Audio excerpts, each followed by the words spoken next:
Hi, I'm Kim Lukhard, Hockey Mom RD. Do you ever feel like you're a short order cook and you don't know what to cook for your family or your friends or even yourself? Well, I live in a household where we have 3 vegetarians now and 1 meat eater. And I have a few go-to recipes which I absolutely love.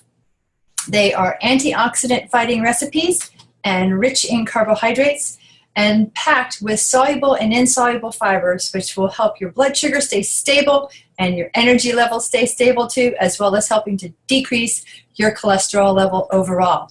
So today I'm going to introduce you to another pasta recipe. I have already oiled off 1 pound of pasta. I am using rotinis today. Now you can also make this gluten-free.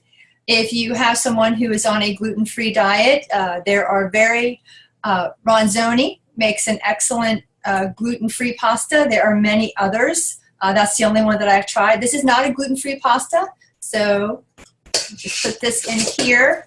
It's been sitting for a while, so I got a little bit lumpy. So I'm going to go ahead and toss in an olive oil dressing, which is a wonderful monounsaturated for your heart. And for purposes of the recipe, we're going to use 1/4 cup. You can use more, you can use less. Go ahead and add that.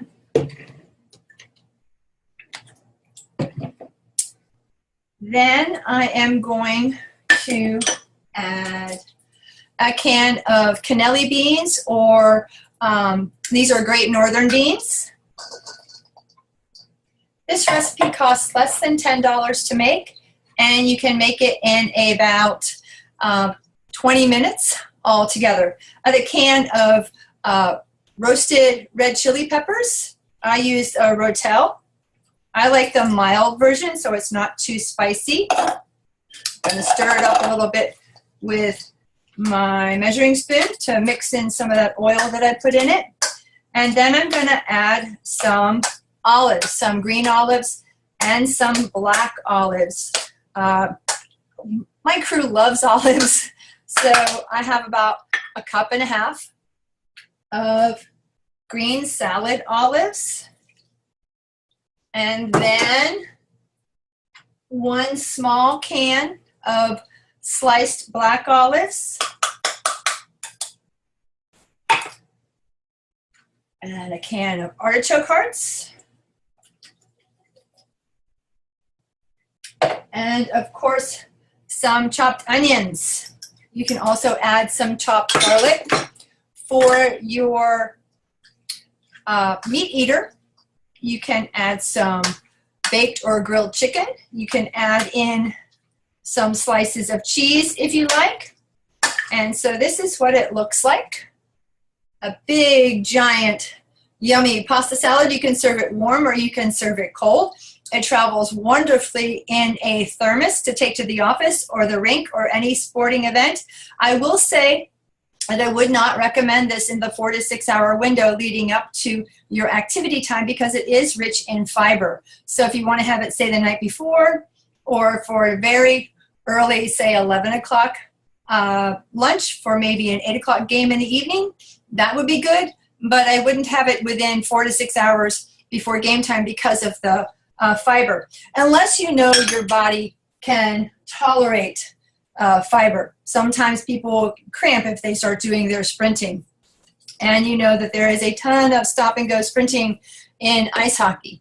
So you always want to watch your fiber content leading up to your games and practices, as well as your fat content. So the fat in this meal right here is from your healthy fats, but it is rich in your monounsaturated fats, which are going to stay in your stomach longer. And so because of the fiber in this meal and because of the fat in this meal, I would recommend having it as an evening snack or a wonderful lunch on a non-hockey day. Go make it a great day. Happy skating. I hope you enjoy the recipe. This is Kim Lukhard, Hockey Mom RD.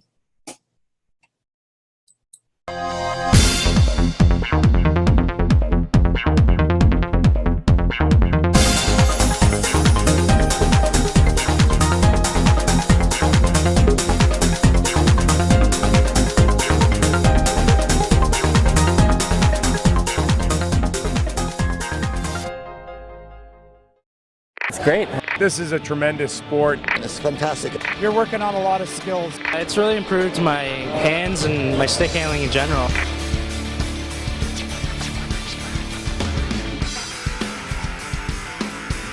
Well, I think hockey players are always looking for ways to improve their skills, and what floorball really does is it gives you soft hands. It's a light ball, it's a shorter stick, so it really focuses on stick handling, passing, and shooting skill, and guys are noticing that. I think it's kind of like a mixed hybrid game of kind of got the wiffle ball, kind of like lacrosse style sticks and hockey. So it's a great game, great healthy game. You get you sweating out there, you're moving around. It's a great off-ice tool. It's fun. It's hockey related, and you know, I really hope to see it grow in the sport and grow to the NHL level.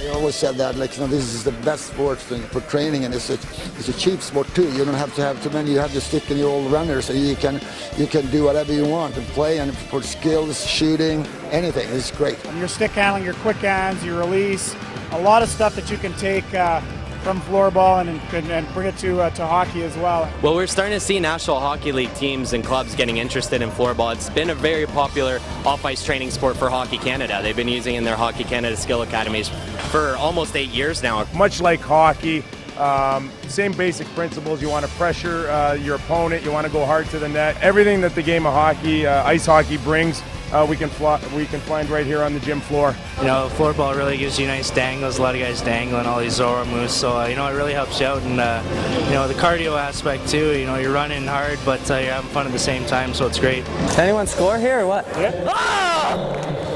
Let me see that curve. Some of these guys, seeing the stuff they're doing with the ball is incredible. They make it look easy. We thought we could do it, but we definitely couldn't. We need some practice. So it's great. Some of these kids are really talented. So you know, I think this game's going to go a long way.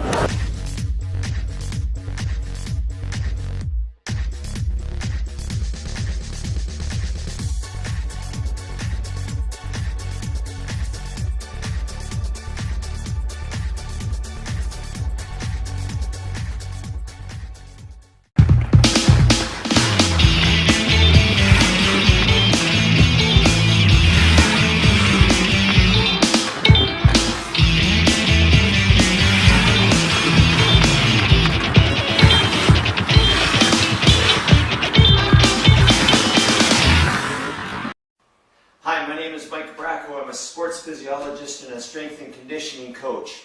In the video today we're going to be talking about core training, and specifically neutral spine core training. So in neutral spine core training, it's good because it doesn't put any excess pressure on the disc. For instance, if we do traditional crunches like this, or a traditional full sit-up like this, what happens is that the intervertebral disc is being pinched each time you come up. And that can compromise the disc and can put the disc at risk for being herniated. Whereas if we are doing neutral spine horizontal training and neutral spine vertical training, not only does it not compromise the disc, it's more functional, because most of our activities of daily living, and in fact most of our sports activities, are done in more of a neutral spine situation, and our abdominals at the very least and all the other core muscles work as stabilizers, decelerators, and accelerators, rather than forceful, like trunk flexion like we are doing here. So we can start off by doing the front plank. So front plank can be made easier by doing it on your knees, a little bit harder on your toes with your elbows under your shoulders. You can increase that resistance or that lever by taking your elbows or your toes away from your elbows and make that even harder. We can continue to make it harder by taking our feet wider apart, lifting one arm up, hold it for count, the other arm up, hold it for count, or opposite arm, opposite leg, hold it for 10 counts, maybe 10 counts on one side, 10 counts on the other. We can make it even harder by using a stability ball and doing an exercise called stir the pot. So this would be one of the hardest horizontal core training exercises so that you're here, neutral spine, and rotating around in one direction, rotating around in the other direction. And we're doing this for repetitions, maybe 5 to 10 in one direction, 5 to 10 in the other. So that's for the abs. Now let's work for the size of the obliques. We can go to a side plank, a modified side plank, a regular side plank. We can make the side plank harder by taking our elbow away from our feet. We increase the lever. Make it harder again by holding a weight on top. I've got a TheraBand soft weight. You can make it harder just by putting the weight there or by increasing that lever and holding it for counts. Of course, whatever you do on one side, you have to do on the other. So you reverse that. So that's for the obliques, the sides. We've got to get all 4 sides, so now we can go to the back. The start of it is the bird dog. Neutral spine, start on all 4s, fingertips and toes, lifting your arm and leg at the same time, up and down. This time for repetition. Now we can increase the variety of this exercise by starting in the front, going to the side, and then finishing at the back. Make it harder, add a weight, so we can start here, maybe 7 repetitions here, 7 repetitions here, and 7 repetitions here for 20. And we obviously switch arm and leg. We can make it easier by just lifting the arm or just lifting the leg. So we've got the abs, the obliques, the back. We're doing them either holding it for 20 to 30 counts or doing anywhere from 15 to 20, maybe 21 repetitions. So that is all the horizontal core training. Now, to make it as functional as possible, we can do vertical core training. And this is really getting in on the stabilization of the abs, acceleration and deceleration. So the first one are chops. Now we can do the chops without weight. So you're coming up and down as fast as you can. I'll turn to the side so you can see you're in an athletic position and you're moving your arms up and down as fast as you can. So you go up and down, side to side, side to side, and then rotation. Now it's not rotation of the spine, it's rotation so that you accelerate and decelerate. So you're coming back and forth like this. Now we can make it harder by adding a medicine ball. So it looks like this. Perhaps you're doing 10 reps up and down, 10 reps to the side, 10 reps horizontal, and then 10 reps. This is the horizontal, actually back and forth like this. Now some people may have a hard time holding on to a big medicine ball like this. Well, then we can come back to a nice soft weight that has a lot of friction and do the exact same thing. Move it as fast as you can, then to the side, and then you've got your rotation, so you have acceleration and then deceleration. So we can perhaps do 20 to 40 repetitions of that particular the chops. So 10, 10, 10, and then 10. And then we can finish off with pelvic stability. So this is the start of it, where we're just standing. We want to make sure that our pelvis is even and parallel with the ground. And then we can do sort of a running technique, like a pelvic stability run. And I'll turn to the camera so you can see. So you start here, and you can start with your toe down and come back up, toe down and back up, or your toe doesn't touch and you're back up. I'll switch legs just so you can see. Get down as low as you can and then back up. Low as you can and then back up, maintaining a neutral spine throughout.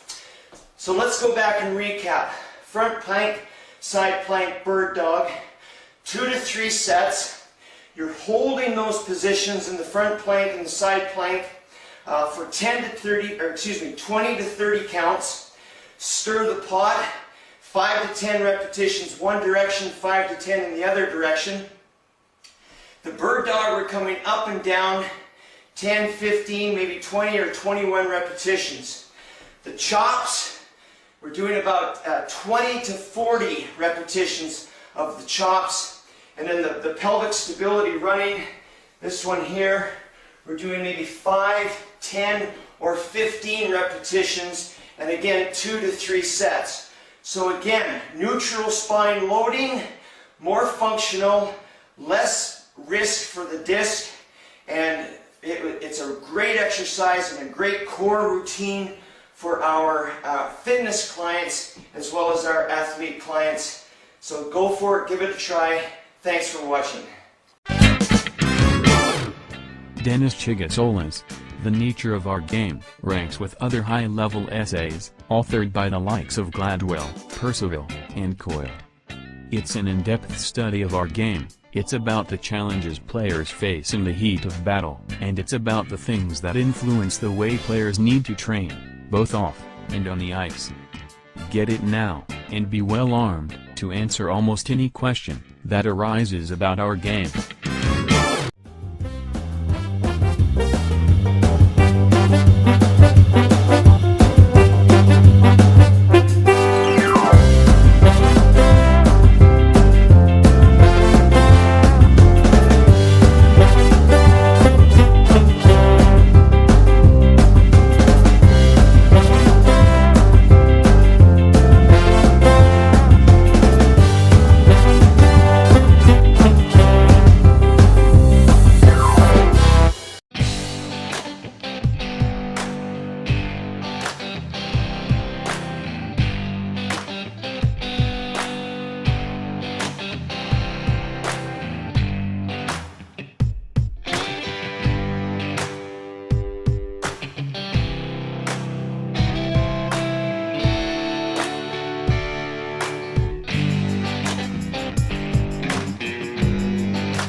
dynamic stabilizers.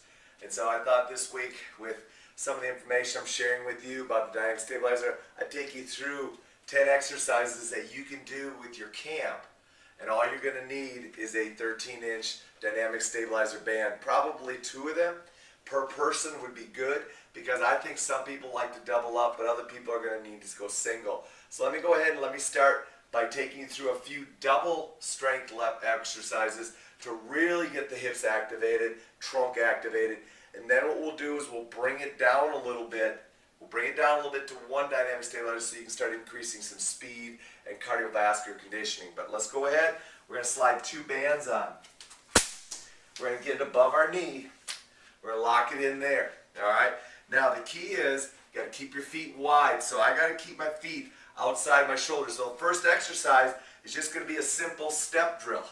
It's a real controlled drill, but what it does is it teaches you how to go ahead and always come back to balance, and teaches your clients how to keep their feet wide. It also challenges the frontal plane, so it's a great exercise to get started with, very controlled. From there, we're going to just go into some simple front squats. Now, what's this going to do? Hey, it's going to start activating the quads a little bit, all right, but it's also going to go ahead and challenge them to really learn how to engage their hips on their squat. I like to go ahead, put my hands with it, and start getting them involved with really challenging themselves to go ahead and get integrated with their upper body. From there, we're going to go back to another step drill, but now we're going to do a open step. Now, this may seem like a real simple exercise, but what you'll find is a lot of people can't come back to balance. I want them to come back to this position and work it. You know, we talk about athleticism a lot here. Well, you know what? This is a very athletic move that not many people can go ahead and work. So that's the next exercise we're going to do. Now, we got to engage our trunk. So we're going to hit the floor. All right. We're going to widen out our feet. Let me stand up here for a second because I want to show you how to get into this. I forgot to tell you that. Widen your feet out. Now, walk it down. Keep those feet wide. Now you can engage just here and really make them have to stabilize, or you can do just a little mountain climber. Notice, it's not much of a step, but man, it really works on anti-rotation and working on getting that trunk involved. So there you go. Now walking back up. Last drill is I want to go ahead and work on some power. So what I'm going to do is start with a narrow base.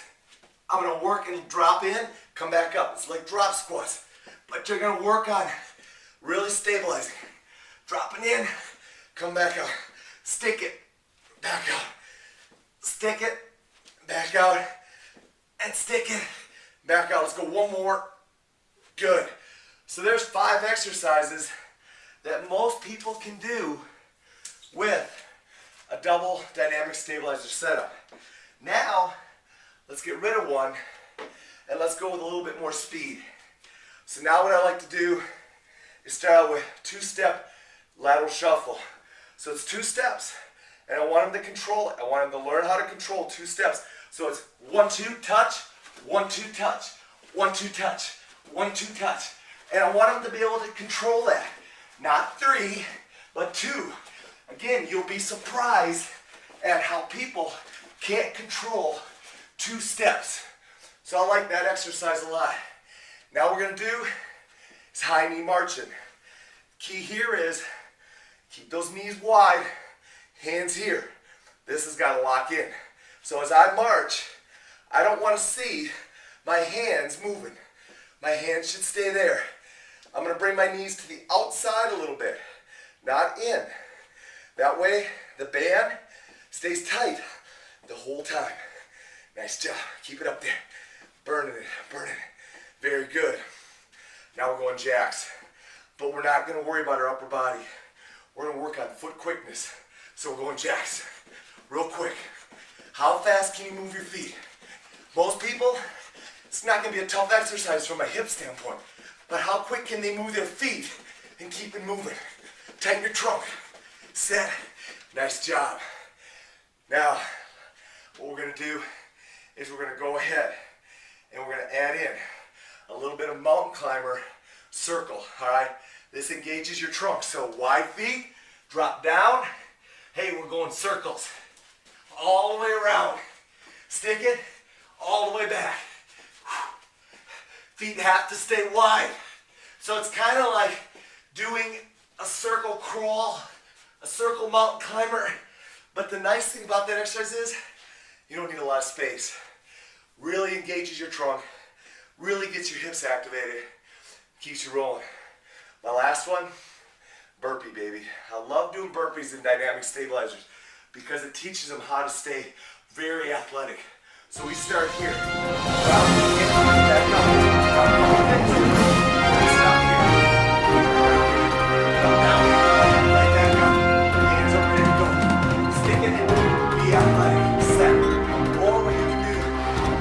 All the way up, get their quads up ready. So it can look like this, all the way up, all the way up. Or finish it up, put a little jump squat with it, and really make it crazy. Here, jump squat, land. Here, jump squat, land. Make sure they land and they squat. Jump squat, land. So there you go. 10 exercises. 5 with a double band to really engage the hips and core. 5 with a single band to really bring your heart rate up, metabolic conditioning. Now, what do you want to put it with? 20 seconds, 30 seconds, 40 seconds, 50 seconds. You choose. But the higher that number goes up, the more metabolic this is going to become. The more strength training it's going to become. Make sure, technique, quality, and most importantly, hey, if you're doing any kind of dynamic stabilizer work, I want to see you athletic, knees, ankles, hips bent, and you are ready to go. That's really important. Makes you athletic, makes you ready to handle anything. Have a good time with the dynamic stabilizer. Use all 10 of them, or use whatever you want, but enjoy yourself.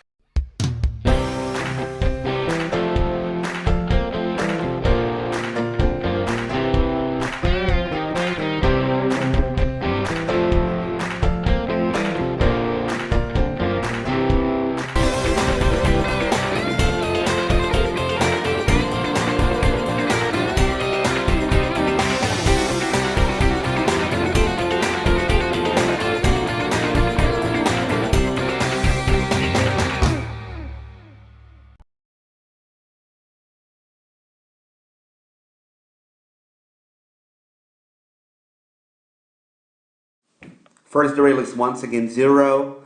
Player number 5 starts backwards and he receives a pass for the player number 6. Now he plays the pass back. Timing. The player number 6 plays the pass to the player number 2 and the player number 2 plays this pass to the player number 1. Now this player goes this way, this player goes this way.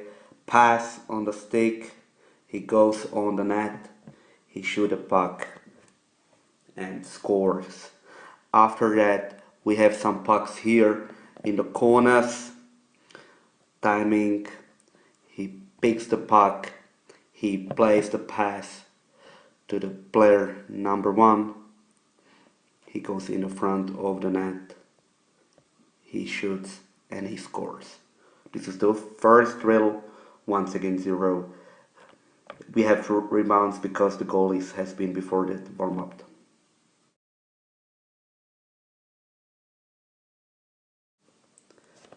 Now we have the similar drill. Once again, player number 3 starts backwards. He receives a pass, plays back. This player starts. This one plays to him. This one plays to him. Move this way. Move this way, pass, he goes on the net, he takes a shot. Now this one played a pass and he receives a pass from the defender. This player shoots it, this player's got a puck, he plays a puck to him, and now we have 2 forwards going this way against 1 defender, 2 against 1.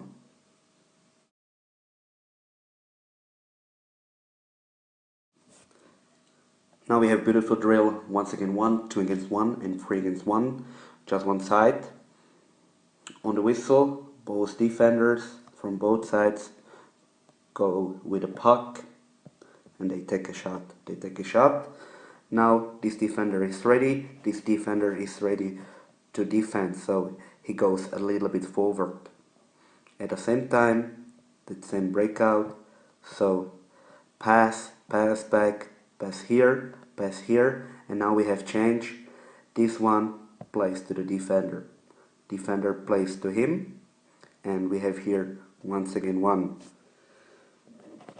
This defender played the pass, he's ready to defend because these two players change the sides. This one started here, he's got a puck.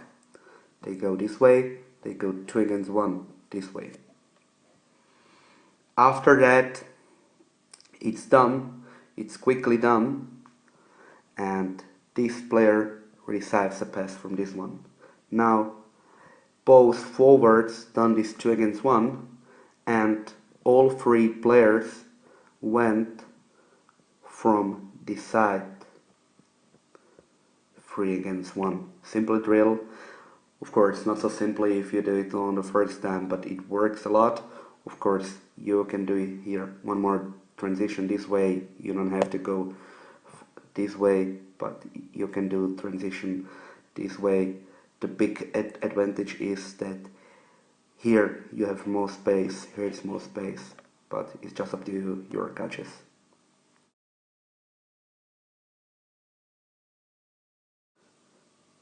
Now we have 2 against 1 and 3 against 2. The first one is a center, he's got a puck, he goes backwards and he can play pass to him or to him. The wingers go 2 against 1 against the center. At the same time, both defenders come this way. Now, one defender, so center, and one winger is here. This one goes here to the corner. We've got here the pucks. He plays to this D. He goes in the front of the net, and the D takes the shot. Now, the same from the other side. This winger goes here, takes the puck, and this goes in the front of the net, and this D takes a shot. Now what we want to see, defenders backwards, forwards offense. Here is maybe coach in the middle, he plays a puck to center, and they cross, they go on the easy way, 3 against 2 this way. Or we can do it so, if you have too many players, to save the time that the D goes behind the blue line, they can change a pass. These guys can do a regroup in the neutral zone, and we can use our defenders to go 3 against 2, or if you wanna 5 against 2.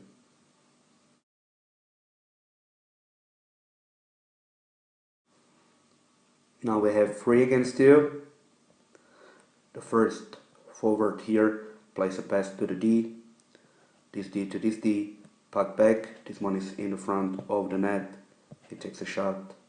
That's the same from the other side, so this forward plays a pass to him, he plays back, and he takes a shot, and he's also in the front of the net. Now this one this way, this one this way, this one's got a puck, and he can play on the wingers. We have here 3 against 2. It's actually a very simple situation, but we have here a lot of small details, distance, how to cross the neutral zone, dump or not dump. Of course, if you wanna, you can do it so that these defenders, after they shoot it, they can go this way. You can play a puck to the defenders. You can cross or regroup in the neutral zone, and you can go this way. These were some typical drills for Oldrich Jindra. I hope you like it, and maybe you're going to use it in your sessions. Have some fun, guys. Thank you very much.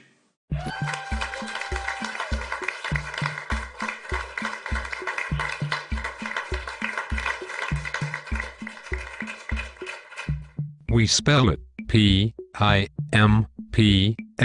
Yes, P-I-M-P-S. In other words, pimps. Yes, we pimp for Coach Chick. We're pimping his programs and products and such. That said, do you know what a membership website is? In the case of CoachChick.com, it's a site where members have access to all sorts of hockey advice, and Coach Chick is always available to help them. And his members are coaches, parents of youth players, and even adult rec players. Oh, and roller hockey folks, too. And, because Coach Chick isn't too smart, he has lots of special guest writers also. Oh, brother. Well, I know he has a goalie coach, mental trainers, strength specialists, and many more. And, besides hundreds of articles, there's audio to listen to, and tons of videos. Most of all, the coach has seen it all, and he doesn't want his members to make the same painful mistakes others had to learn the hard way. And, what should such information cost? Oh, I'd say it's thousands of dollars per year. No, God, jeepers. Well, hundreds of dollars? Listen, knucklehead. Less than $10 per month. Wow, I could afford that. Not on what that old coach pays. Anyway, it's CoachChick.com, and I'm out of here. Night. Hat trick. Good night, slap shot. Knucklehead. Jerk.